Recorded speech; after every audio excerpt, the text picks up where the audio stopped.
Meanwhile, in California, forecasted rain could help crews fighting fires, but that also means more danger as heavy storms might bring mudslides. Now, firefighters from Texas have been helping them prepare, and today some from Bexar County returned home just in time for the Thanksgiving holiday. Eyewitness News reporter Erica Zucco gives us a look at what they saw. What these Bexar County firefighters saw in California for miles, just black, everything burned, was like nothing they'd faced before. A lot different than what we fight here in Texas. They fought spot fires, built fire lines, and cleared extra trees and brush wherever fire could strike again, alongside other crews from Texas and the rest of the nation. It didn't matter who you were, what the name was on your truck, what kind of truck you were in. The overall objective was the same.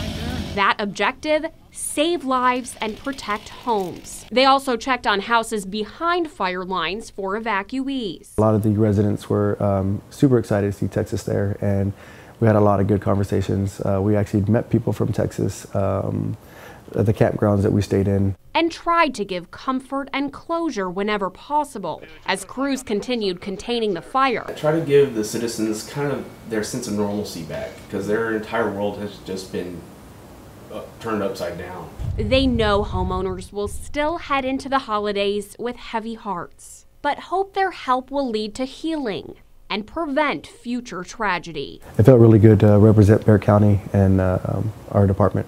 Erica Zucco, KENS 5 Eyewitness News.